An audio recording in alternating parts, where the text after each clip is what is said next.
Thank you Jyotsna గారు.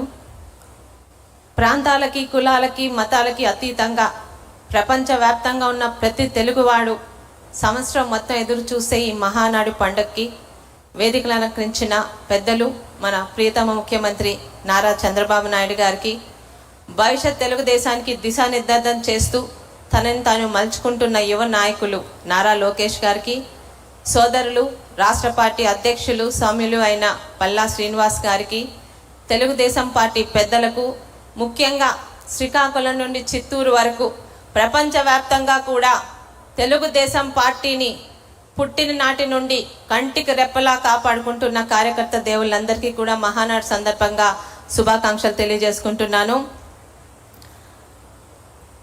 తెలుగుంటి మహిళకు తెలుగింటి ఆడబడుచుని ఒక స్థానం కల్పించి మహిళా సాధికారతకి అత్యతన ప్రాధాన్యత ఇచ్చిన సందర్భంగా, ముఖ్యంగా సమాజంలో నిర్మాణంలో మహిళల పాత్ర అపారమైనది. ఒక మహిళ బలపడితే కుటుంబం మొత్తం బలపడుతుంది, కుటుంబం బలపడితే సమాజం అభివృద్ధి చెందుతుంది అనే నిజాన్ని ముందుగా గ్రహించిన పార్టీ మన తెలుగుదేశం పార్టీ. సమాజంలో సగానికి పైగా ఉన్న మహిళలను అన్ని విధాలుగా బయటకు తీసుకురావడానికి కూటమి ప్రభుత్వం స్త్రీశక్తి కార్యక్రమం ద్వారా మహిళా అభ్యున్నతి కోసం నాటి తెలుగుదేశం ప్రభుత్వం, నేటి కుటుంబ ప్రభుత్వం ఎన్నో రకాల పథకాలు తీసుకొస్తుంది. స్త్రీ అంటే కేవలం ఒక వ్యక్తి మాత్రమే కాదు, కుటుంబానికి ధైర్యం, సమాజానికి స్ఫూర్తి అని విశ్వసించే పార్టీ తెలుగుదేశం పార్టీ. స్వర్గీయ నందమూరి తారక రామారావు గారు మహిళలకి ఆస్తి హక్కు కల్పించి వారి గౌరవాన్ని పెంచితే, చంద్రబాబు నాయుడు గారు డ్వాక్రా సంఘాల ద్వారా పావలా వడ్డీ స్వయం ఉపాధి పథకాల ద్వారా మధ్యకల్ని ఆర్థికంగా బలోపేతం చేశారు. ఇక మహిళా సాధికారతలో తెలుగుదేశం పాత్ర. ఈ దేశంలో స్వర్గీయ నందమూరి తారక రామారావు గారు తెలుగుదేశం పార్టీ స్థాపించిన వెంటనే, మొట్టమొదటిసారి 83లో అధికారం వచ్చిన వెంటనే మహిళల కోసం ప్రత్యేకంగా పద్మావతి యూనివర్సిటీని స్థాపించి మహిళల పట్ల ఆయనకున్న గౌరవాన్ని, ప్రత్యేకతని చాటుకున్నారు. తర్వాత 86లో తండ్రి ఆస్తిలో ఆడపిల్లలకి సమాన హక్కును కల్పిస్తూ చట్టం చేయడం ద్వారా ప్రతి ఆడపిల్లకి తన పుట్టింటిలోని, అత్తింటిలోని గౌరవాన్ని కల్పించిన పెద్దలు మన నందమూరి తారక రామారావు గారు. మహిళల కోసం వితంతు పెన్షన్ ప్రవేశపెట్టిన, వ్యవసాయ పాడి పరిశ్రమలో మహిళా డైరీలు, కోఆపరేటివ్ సొసైటీని తీసుకొచ్చిన అది మన తెలుగుదేశం పార్టీ హయాంలోనే జరిగింది. ఇక మహిళల ఆరోగ్యం మరియు సంక్షేమం కోసం మహిళల ఆరోగ్య విషయంలో ఆధునికత, సాంకేతికతతో ఆరోగ్య భద్రత మరియు ప్రభుత్వం అనేక కార్యక్రమాలు చేపట్టడం జరిగింది. ఇక సంక్షేమ విషయానికి వస్తే వితంతు పింఛన్ల కోసం 16,27,000 మంది మహిళలకు నెలకి 4,000 చొప్పున ప్రతి నెల 1వ తారీఖున మనం వితంతు పెన్షన్ పంపిణీ చేస్తూనే ఉన్నాం. 2014-19 సమయంలో వితంతువులు కాకుండా అనేక గ్రామాలకు వెళ్ళినప్పుడు పెళ్లి కాని వయసు కూడా మించిపోయిన ఒంటరి మహిళల గురించి ఆనాటి ముఖ్యమంత్రి చంద్రబాబు నాయుడు గారికి చెప్పడం జరిగితే, పెళ్లి కాని ఆడపిల్లలే కాదమ్మా, పెళ్ళై భర్త చేత వదిలివేయబడ్డ ఆడపిల్లలు కూడా మన యుద్ధాన్ని, ఒంటరి మహిళా పెన్షన్ తీసుకొచ్చింది కూడా 2014-19 టైంలో మన తెలుగుదేశం పార్టీయే, మన ముఖ్యమంత్రి చంద్రబాబు నాయుడు గారే. ఇక కూటమి ప్రభుత్వం వచ్చిన తర్వాత ఎన్నికల్లో ఇచ్చిన హామీ మేరకు తల్లికి వందనం పథకం కింద ఒక్కో బిడ్డకి 15,000 రూపాయలు చొప్పున ఇస్తూ ఎంతమంది పిల్లలుంటే అంతమంది పిల్లలకి ఆ తల్లి అకౌంట్లో వేసి తల్లికి గౌరవాన్ని కల్పించిన పార్టీ మన తెలుగుదేశం పార్టీ. శ్రీశక్తి పథకం కింద రాష్ట్ర వ్యాప్తంగా ఆర్టీసీలో ఉచిత బస్సు ప్రయాణం కల్పించడం, శక్తి యాప్ ద్వారా మహిళలకి రక్షణ కోసం అనేక చర్యలు చేపట్టడం కూడా మన తెలుగుదేశం పార్టీ హయాంలోనే జరుగుతుంది. ఇక అంగన్వాడీ కార్యకర్తల వేతనం 7,000 నుండి 11,500కి పెంచి అంగన్వాడీ మహిళలకి బాసటగా నిలిచింది మన తెలుగుదేశం పార్టీ. ఆశా వర్కర్లకు 3,000 నుంచి 10,000 రూపాయలు పెంచడం కూడా మన తెలుగుదేశం పార్టీ హయాంలో జరిగింది. ఇక గ్రామ పంచాయతీల్లో 55.4% మహిళల్ని ప్రజాప్రతినిధులుగా ఎన్నికై ఈరోజు సేవ చేస్తున్నారంటే అది తెలుగుదేశం పార్టీ ఘనతే. స్థానిక సంస్థల్లో మహిళలకు 50% రిజర్వేషన్ కల్పించిన ఘనత కూడా మన నాయకుడు చంద్రబాబు నాయుడు గారికి, మన తెలుగుదేశం ప్రభుత్వానికి దక్కుతుంది. ఇక విజనరీ లీడర్, దార్శనికుడైన మన ముఖ్యమంత్రి తెలుగుదేశం పార్టీ జాతీయ అధ్యక్షుడు నారా చంద్రబాబు నాయుడు గారి నాయకత్వంలో విద్య, ఉద్యోగం, రాజకీయాల్లో కూడా 33% మహిళలకి రిజర్వేషన్ కల్పించడం జరిగింది. 1995లో మహిళా కమిషన్ ఏర్పాటు చేసిన ఘనత కూడా మన చంద్రబాబు నాయుడు గారిదే.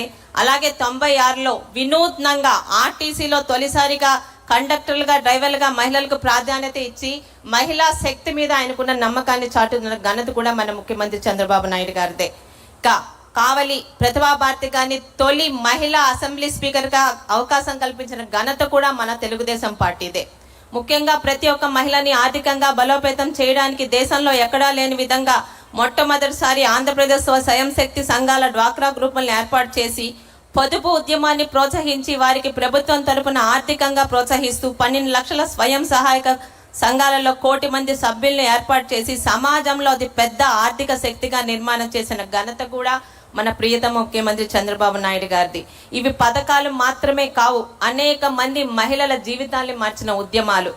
స్వయాన ఆనాటి అమెరికా అధ్యక్షుడైన బిల్ క్లింటన్ సరసన ఒక డ్వాక్రా మహిళను కూర్చోబెట్టి మహిళా సాధికారత పట్ల ఆయనకున్న నిబద్ధతను చాటుకున్న ముఖ్యమంత్రి మన నారా చంద్రబాబు నాయుడు గారు. ఇక ఆ రోజు గౌరవ ముఖ్యమంత్రి చంద్రబాబు నాయుడు గారు ముఖ్యంగా పల్లెటూరులో 2014-19 టైంలో ఇంకా కట్టెల పొయ్యల మీద వండుకుంటున్న మహిళల ఇబ్బందులను చూసి ఇంకా నా ఆడపిల్లలు కట్టెల పొయ్యల వాటిలోనే ఉన్నారా అని చెప్పి ఆ రోజు దీపం పథకం మొదటి పెట్టి 2014-19 దీపం పథకం కింద గ్యాస్ కనెక్షన్లు పొయ్యలు ఇచ్చిన ఘనత మన తెలుగుదేశం ప్రభుత్వాన్ని, మన ముఖ్యమంత్రి నారా చంద్రబాబు నాయుడు గారిది. దాని కొనసాగింపుగా ఈ రోజు 2024 మళ్ళీ మన ప్రభుత్వంలోనే దీపం 2 పథకం కింద ఏడాదికి ఉచితంగా 3 సిలిండర్లు ఇస్తుంది మన తెలుగుదేశం పార్టీ.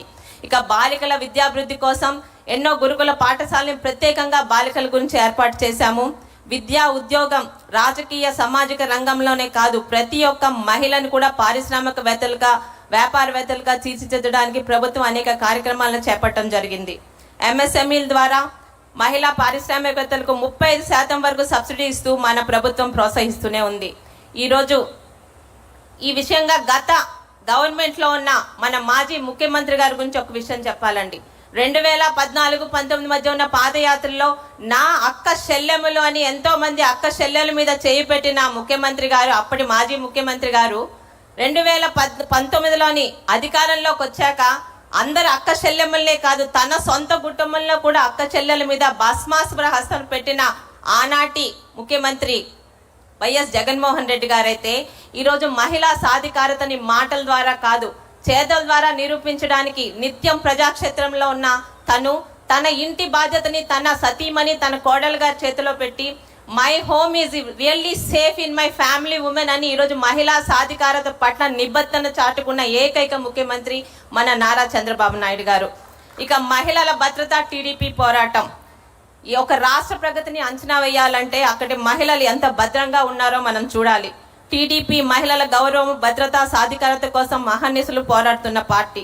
మహిళా సాధికారత అన్నది కేవలం ఒక నినాదం కాదు, అది టీడీపీ మేనిఫెస్టోలోని ప్రాథమిక సిద్ధాంతం కూడా. అరాచక శక్తుల మీద రాజీ లేని పోరాటం చేస్తూ ఈ డిజిటల్ యుగంలో కూడా కొత్త తరానికి భరోసా ఇస్తూ ముందుకు సాగుతుంది మన తెలుగుదేశం పార్టీ. ఇక బాలల భద్రత, బాల వివాహాలు, మానవ అక్రమ రవాణా నివారణకు కఠిన చర్యలు తీసుకుంటూ మహిళల భద్రత సహాయం కోసం 1 స్టాప్ సెంటర్లు, శక్తి సదనాలు, న్యాయ సహాయం, కౌన్సిలింగ్ సేవలతో భద్రత కల్పిస్తుంది. ఇక ఆడబిడ్డల ప్రాధాన్యత. రాజకీయాల్లో మహిళలకు గౌరవం, అవకాశాలు, ఆత్మగౌరవం కల్పించిన పార్టీగా తెలుగుదేశం పార్టీ.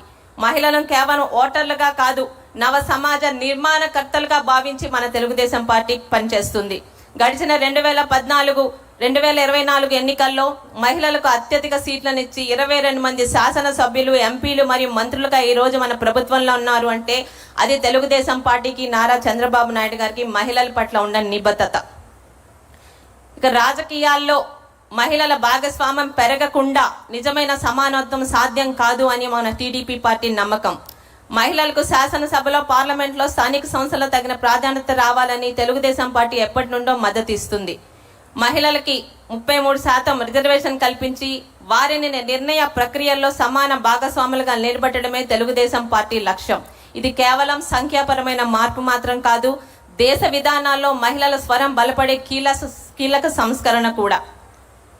తెలుగుదేశం పార్టీ మొదటి నుండి మహిళా రిజర్వేషన్ బిల్లుకు కట్టుబడి ఉంది. 96లో నాటి దేవగౌడ ప్రభుత్వంలో తొలిసారిగా మహిళా రిజర్వేషన్ బిల్లును ప్రవేశపెట్టిన నాటి నుండి నేటి ఎన్డీఏ ప్రభుత్వం వరకు తెలుగుదేశం పార్టీ మహిళా రిజర్వేషన్ బిల్లుకు తన మద్దతు తెలియజేస్తూనే ఉంది. స్త్రీ శక్తి బలపడితేనే రాష్ట్రం బలపడుతుంది, మహిళలు ఎదిగితేనే ప్రపంచం ఎదుగుతుంది అని, సమాజం ముందుకు సాగుతుందని నమ్మి ముందుకు సాగుతున్న తెలుగుదేశం పార్టీలో మహిళా సాధికారతకి మాటల్లో కాదు చేతల్లో అమలు చేస్తున్న మన టీడీపీ పార్టీలో ఇటువంటి ప్రాధాన్యత గల మహిళా శక్తి తీర్మానాన్ని ప్రవేశపెట్టే అవకాశం నాకు కల్పించిన పెద్దలందరికీ మరొకసారి ధన్యవాదం తెలుపుకుంటూ సెలవు తీసుకుంటున్నాను. జై తెలుగుదేశం, జై చంద్రబాబు నాయుడు గారు. ధన్యవాదాలు శిరీష్ గారు.